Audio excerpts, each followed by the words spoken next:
Hello అండి. అందరికీ నమస్తే. ఐయామ్ అనిత పత్తిపాటి. అందరూ బాగున్నారా అండి? నేను బాగున్నాను. ఈరోజైతే మీ అందరితో పాటు ఒక ఈవినింగ్ వ్లాగ్ అయితే షేర్ చేస్తున్నాను. టైం వచ్చేసి సాయంత్రం కరెక్ట్‌గా 4:30, 5 అలా అవుతుంది.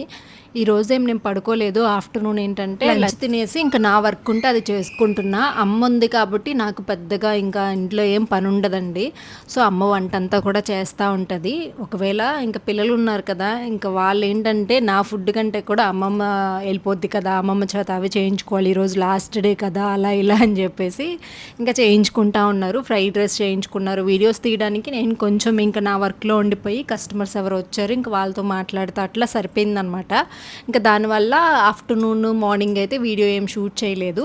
ఇంకా సాయంత్రంగా అండి కొంచెం వీడియో వర్క్ అది ఉంటే రెడీ అయిపోయాననమాట. ఇంకా అమ్మ ఏంటంటే అంట్లు అవన్నీ సర్దుతా ఉంటే నేనైతే కిచెన్ అంతా కూడా క్లీన్ చేస్తున్నా. ఇల్లంతా కూడా చిమ్మేసుకుందాము అని చెప్పేసి. అమ్మకి అక్కడ వంట చేయడమే ఫ్రీగా ఉంటుంది. నాకు అమ్మ వాళ్ళ ఇంటికి వెళ్ళాననుకోండి, ఏదైనా పని చేయాలంటే అస్సలు సెట్ అవ్వదు. అప్పట్లో అక్కడ బాగా అనిపించేదనమాట పెళ్ళికి ముందు. వన్స్ పెళ్ళైపోయి ఇక్కడికి వచ్చిన తర్వాత కంప్లీట్ చేంజ్ అండి. నాకు తెలీదు ఎట్లా చేసుకోవాలి, ఇట్లా చేసుకోవాలి అని చెప్పేసి చాలా చేంజెస్ చూసేదాన్ని. సో, అట్లా అట్లా మెల్లిమెల్లిగా ఇప్పటికీ కూడా నాకేం పర్ఫెక్ట్‌గా రాదు. ఎందుకంటే నేను వంట పని కంప్లీట్‌గా పిల్లలు కొంచెం పెద్దయ్యి అన్నీ పర్ఫెక్ట్‌గా చేసుకునే వయసులోనే ఇంక మళ్ళీ ఈ వర్క్, యూట్యూబ్ వర్క్ అని చెప్పేసి కంప్లీట్‌గా ఇటు టర్న్ అయిపోయింది నా లైఫ్ అనేది. సో, ఇంకెక్కడ పర్ఫెక్ట్ హౌస్ వైఫ్ లాగా ఇంటి పని, వంట పని, పూజలు చేసేంత టైం నాకిప్పుడు దొరకలేదనమాట. ఎప్పుడైతే ఇంకా సెపరేట్ ఫ్యామిలీ పెట్టామో ఇంక అప్పటి నుంచి నేను వర్క్ అయితే స్టార్ట్ చేసి ఒక 2 మంత్స్‌లోనే యూట్యూబ్ మీద పడిపోయాననమాట. యూట్యూబ్ అనేది చెప్పాలి అంటే ఒక పిచ్చండి. ఇందులో మామూలు కష్టం ఉండదు. బాడీకి ఏం పెద్ద కష్టం ఉండదు కానీ బ్రెయిన్‌కి మామూలు ఇది కాదు. నాకు తెలిసి యూట్యూబ్‌లో ఒక 10, 15 ఏళ్ళు గనక ఎవరైనా కంటిన్యూ చేశారంటే ఇంక వాళ్ళు దేనికి పనికి రాకుండా అయిపోతారు లాస్ట్‌కి. ఈవెన్ నా పరిస్థితి కూడా ఇప్పుడు అలానే ఉంటదనమాట. ఒక్కొక్క టైంలో అంత స్ట్రెస్ ఉంటది బ్రెయిన్‌కి. కాకపోతే ఇంక తప్పదు. ఎందుకంటే ఆడవాళ్ళము ఇంట్లో నుంచి బయటికెళ్ళలేము. వన్స్ ఒక మనీ అనేది మనం అలవాటు పడిపోయిన తర్వాత దాని మీద చాలా హోప్స్ పెట్టుకొని ఇల్లు కానివ్వండి, ఇంకేదైనా ఒక మనీ అలవాటు పడిపోయిన తర్వాత దానికే మనం వెళ్ళిపోతూ ఉంటాము. సో, అట్లాగా ఈ యూట్యూబ్‌లోకి వచ్చిన తర్వాత అటు బయటికెళ్ళలేము, ఇటు లోపలికి రాలేము. అలా ఉంటుందనమాట. కాకపోతే చూసే వాళ్ళకి అబ్బా! యూట్యూబర్స్‌కి ఏమిరా రోజుకొక శారీ కడతారు, రోజుకొక డ్రెస్ ఏసుకుంటారు. వన్స్ యూట్యూబ్‌లోకి వచ్చిన తర్వాత వాళ్ళ లైఫే చేంజ్ అయిపోద్ది అని చెప్పేసి అనుకుంటారు. నిజమే, కంపల్సరీ లైఫ్ చేంజ్ అయిపోద్ది. నా లైఫ్ టైంలో నేను ఏదన్నా జాబ్ చేసినా కానీ ఇంత గ్రోత్ ఉంటుందని నేను ఎప్పుడూ అనుకోలేదు. ఎప్పటికప్పుడు నేను నిజాలనే ఒప్పుకుంటాను. బట్ నిజాలు జనాలకి నచ్చవండి. అందుకని నేను కూడా ఇప్పుడు సైలెంట్‌గా నా పని ఏదో నేను చేసుకుంటూ వెళ్ళిపోతున్నా. నిజాల్ని మనుషులు ఎప్పుడూ నమ్మరు. సో, అందుకని ఎందుకు వచ్చిందిలే నలుగురితో పాటు మనం కూడా కామ్‌గా వెళ్ళిపోదాము అని చెప్పేసి నా పని నేను చూసుకుంటున్నా. ఇంతకుముందు ఉన్నదున్నట్టు మాట్లాడేదాన్ని. బట్ అది జనాలకి నచ్చదనమాట. ఇంకా సాయంత్రం అయిపోయింది. ఇంక అమ్మతో మాట్లాడుతూ కిచెన్ అంతా క్లీన్ చేసేసి ఇంక నేను అన్నీ కూడా సర్దేస్తున్నా, సోఫాలు అవన్నీ. ఇంక అమ్మ అయితే ఇల్లు చిమ్ముతా ఉందనమాట. ఇంక ఇప్పుడు కొంచెం వీడియో వర్క్ ఉంది, షూట్ చేయాల్సింది. ఇంకా నాన్న నిన్నటి నుంచి వచ్చినప్పటి నుంచి మొక్కల దగ్గరనే పని చేస్తూ ఉన్నారు. నాకు కొన్ని ప్లానింగ్స్ ఉన్నాయండి మొక్కలకి సంబంధించి. అవన్నీ వేయించుకుందాము అని చెప్పేసి అనుకుంటున్నా.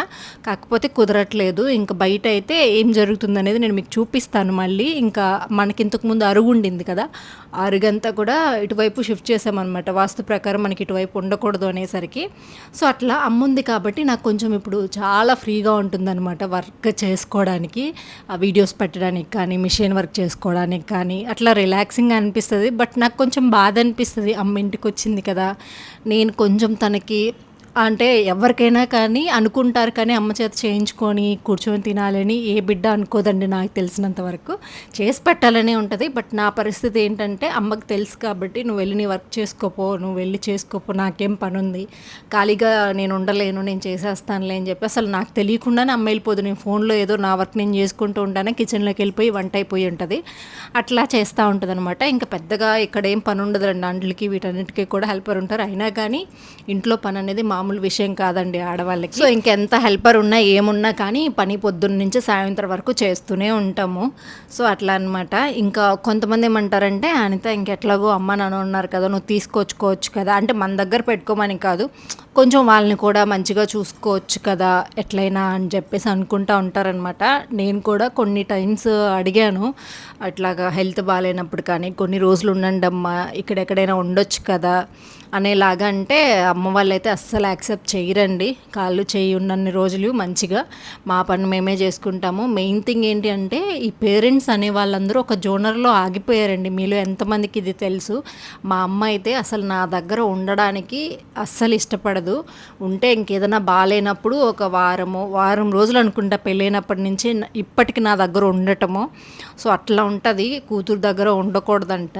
కొడుకు దగ్గరే ఏమైనా కానీ హక్కు ఉంటుంది, కానీ కూతురు దగ్గర ఎట్లుంటుందమ్మా అంటది. అదేంటమ్మా అంటే అదంతేను, కూతురు దగ్గర ఉండకూడదు పేరెంట్స్ అనేవాళ్ళు అని చెప్పేసి ఆ విధంగా ఫీల్ అవుతారు. ఆల్మోస్ట్ ఇండియన్ పేరెంట్స్ అందరూ కూడా ఇట్లనే ఉంటారనుకుంటా. మీ వాళ్ళు ఎలా థింక్ చేస్తారు? నా దగ్గర అయితే అమ్మ నాన్న అస్సలు ఉండరండి. నన్ను ఇబ్బంది పెట్టాలనేది అస్సలు చూడరు. బట్ నేనేంటంటే వాళ్ళు నా విషయంలో చాలా హ్యాపీ ఫీల్ అవుతారు. నా కూతురు మంచిగా చూసుకుంటుంది అంటే వాళ్ళకి ఏదైనా అవసరాలకి కావాల్సినప్పుడు చేస్తాను. ఇంకా నాకు కూడా బిగ్గెస్ట్ సపోర్ట్ అనమాట. వాళ్ళు లేకపోతే నేను నిజంగా ఏం చేయలేను. ఎవరైనా నాకంటూ సపోర్ట్ ఇస్తున్నారు అంటే ఫస్ట్ ప్లేస్లో అమ్మ నాన్నే ఉంటారు. సురేష్ గారు అంటారా, తప్పదులేండి, కొట్టుకున్నా తిట్టుకున్నా మా అండర్స్టాండింగ్ వేరే. అంటే తప్పును కూడా కొన్ని మిస్టేక్స్ని కూడా ఒక తల్లిదండ్రులు మాత్రమే కరెక్ట్ అనే అంటారు కదా. సో అట్లా అనమాట. సో ఫస్ట్ ప్లేస్లో అమ్మ నాన్నే ఉంటారు నా విషయానికి వస్తే. సో అలా ఉంటుందన్నమాట. మేము ఉన్నాము అనే ఒక సపోర్ట్ నాకు వాళ్ళ విధంలో ఉంటుంది కాబట్టి నాకు ఆ స్ట్రెంగ్త్ ఉంది. నాకేం మా అమ్మ నాన్న ఉన్నారు అనే ఒక ధైర్యం ఉంటుంది చూడండి, అది నాకు ఉంది కాబట్టి నేను ఏమైనా చేయగలను. సో అదనమాట. ఇంకా ఈ శారీ అయితే చాలా బాగుందండి. మీషోలో తీసుకున్న, కమ్యూనిటీలో పెడతాను చూడండి. బ్లౌజ్ కూడా చాలా బాగా వచ్చింది. ఎందుకో ఈ శారీ కట్టుకోగానే నేను కూడా మంచిగా కనిపిస్తున్నాను కదా ఈ మధ్య. ఎందుకో అండి 30కి దగ్గరకు వచ్చేసాను కదా, శారీస్ కట్టుకుంటేనే నాకు మంచిగా సెట్ అవుతున్నాయి. డ్రెస్సెస్ అంత మంచిగా సెట్ అవ్వట్లేదు అని నా ఫీలింగ్. మీరేమంటారు అనేది కామెంట్ చేయండి. ఈ శారీ కొంచెం జార్జెట్ శారీ. నేను అనుకున్నాను కాటన్ సిల్క్లో వస్తుంది అని చెప్పేసి అనుకున్నా, బట్ జార్జెట్ వచ్చింది. అమ్మకు కూడా భలే నచ్చింది. నాకు ఇస్తావా అని అడుగుతా ఉంది. ఇంకో విషయం ఏంటంటే మా అమ్మకి ఎంత హ్యాపీనెస్ అంటే అండి, 7 ఇయర్స్ నేను యూట్యూబ్లోకి వచ్చి 7 ఇయర్స్ నుంచి ఇప్పటికీ మా అమ్మ ఒక్కసారి కూడా కొనలేదు తెలుసా. డైలీ ఒక శారీ కట్టుకుని అన్ని తీసుకెళ్తుంది అనమాట. ఎక్కువగా అప్పుడు మీషో కానీ ఇంకా ఏవైనా నా దగ్గర ఎప్పుడు బట్టలు ఉంటాయి. నేనేం శారీస్ పెద్దగా కట్టను, ఎక్కువగా డ్రెస్సెసే కడతాను. ఇంకా వచ్చిన శారీస్ అన్నీ అమ్మకే అనమాట. పండగ చేసుకుంటాను. అమ్మకి బాగా ఇష్టమైన వాటిల్లో బట్టలు ఒకటి అనమాట. ఇంకా అందుకని తనకి ఇష్టమైనవి చేస్తూ ఉంటాను. సో ఎంత గొప్పగా చెప్పుకుంటుందో తెలుసా, నా కూతురు నాకు బట్టలు కొనిస్తుంది. నేను ఇన్ని సంవత్సరాల నుంచి అసలు బట్టలే కొన్నాను. సో ఇట్లాగా చాలా హ్యాపీ అనమాట.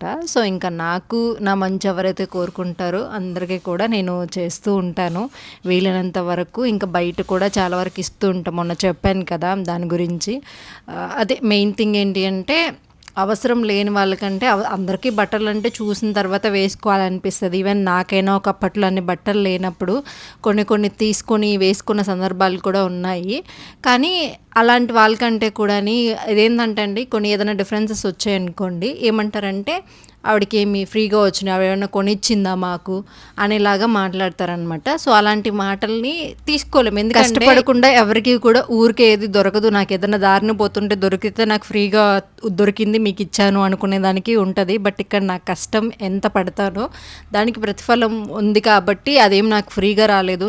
నాదెంతో కష్టపడితే ఏ వస్తువైనా నా దగ్గరకు వస్తుంది. సో నేను మీకు చూడడానికి అంత కష్టపడినట్లు కనిపించకపోవచ్చు కానీ సో చాలా హార్డ్ వర్క్ ఉంటుంది అనమాట. యూట్యూబ్లో కానీ దేంట్లో అయినా కానీ. సో వన్స్ మ్యారేజ్ అయిన తర్వాత నా లైఫ్లో హ్యాపీనెస్ కంటే కూడా ఇలాంటివే ఎక్కువ స్ట్రగుల్స్ అనమాట. కానీ కనిపించదు, చూడడానికి మంచిగా కనిపిస్తాను.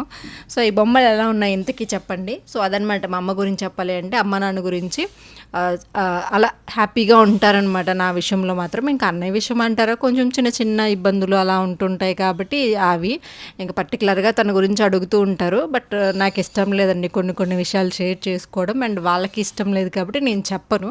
ఎంతవరకు అంటే అంతవరకు హ్యాపీ మూమెంట్స్ అందరితో షేర్ చేసుకోగలం, కానీ బాధల్ని కొంచెం ప్రైవేట్గానే మెయింటైన్ చేయాలి, చెప్పకూడదు అలా కాదు. సో నేను కూడా నలుగురితో పాటు వెళ్ళిపోతున్నాను కాబట్టి చాలా దూరం అనమాట గొడవలకి వీటికి. ఎందుకు వచ్చిందిలే మన ఇంట్లో విషయాలు బయట ఎందుకు అన్న విషయంతో గమ్ముగా వెళ్ళిపోతూ ఉన్నాను.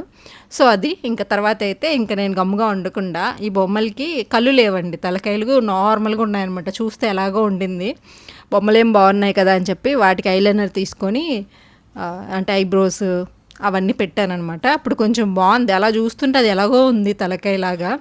సరే అని చెప్పి ఐరన్తో చేశారు, హ్యాండ్ క్రాఫ్టెడ్ అండి, చాలా బాగుంది. సపరేట్గా వీడియో తీసినట్లున్నా, ట్రై చేయండి. నేను కమ్యూనిటీలో ఇస్తాను. ఎందుకంటే శారీ బాగుంది, శారీ కోసమైనా చూస్తారు కాబట్టి బొమ్మలు ఎవరికైనా డెకర్ పీసెస్ కావాలి అంటే ట్రై చేయండి. మీషోలో ఏంటంటే మనం బాగా వెతుక్కోవాలండి, వెతుక్కుంటే మనకి మంచి ఐటమ్స్ తక్కువ బడ్జెట్లో దొరుకుతాయి అనమాట. అట్లాగా ఇవి ఒక 400, అవే పీసెస్ మనం బయట అనుకోండి హ్యాండ్ క్రాఫ్టెడ్ అని 1000 అలా కూడా సేల్ చేస్తూ ఉంటారు. అందుకని చూసుకొని కొనుక్కోండి.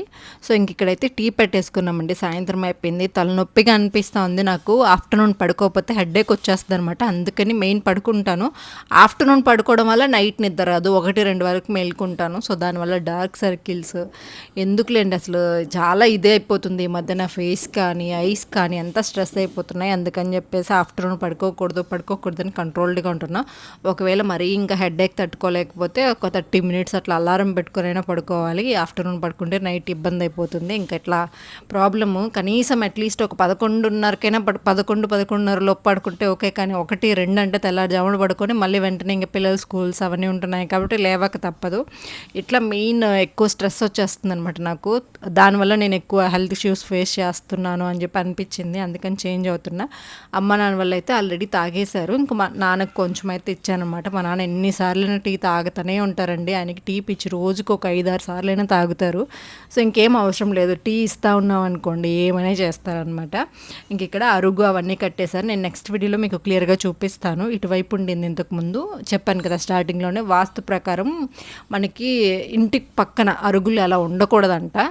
సో అందుకని చెప్పి, అంటే ఇది ఆ పూజారి గారు ఒక్కటే కాదు, ఇంతకు ముందు కూడా నేను కొంతమంది చెప్తుంటే విన్నాను.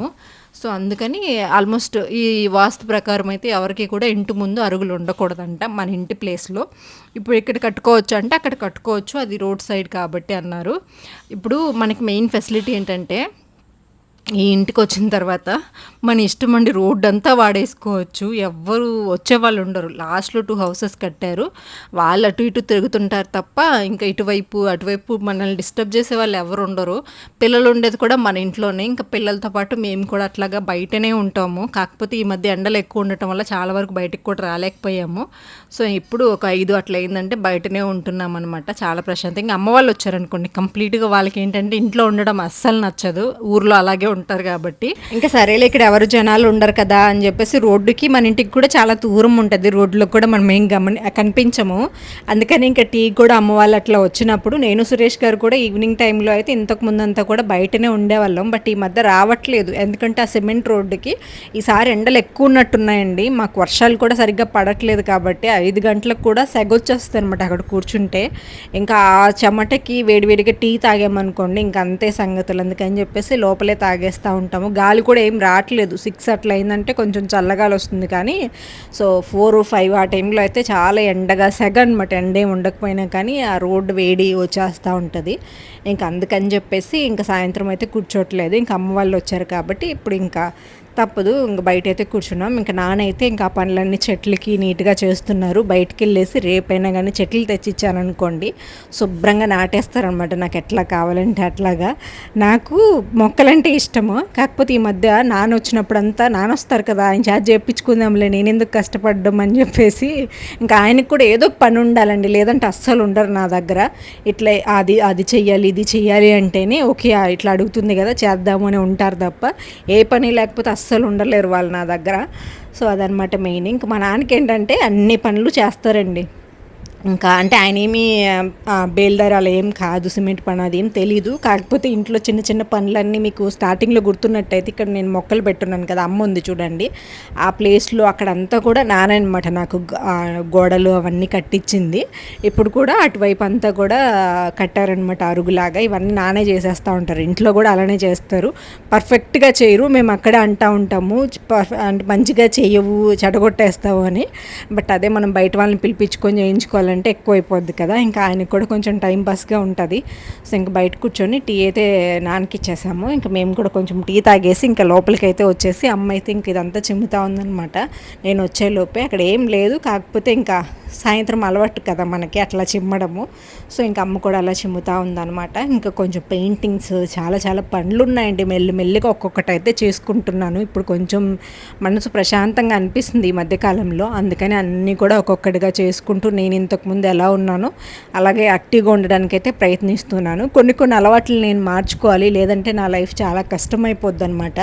మీకు చాలాసార్లు చెప్పాను కదా, ఇంట్లోకి వచ్చాక కంప్లీట్గా నేను చాలా మారిపోయాను. ఎందుకో తెలీదు, అంత ఇది అనిపించింది. ఇప్పుడు కొంచెం అన్నింటినీ వదిలేసి ముందుకు వస్తూ ఉన్నాను అనమాట.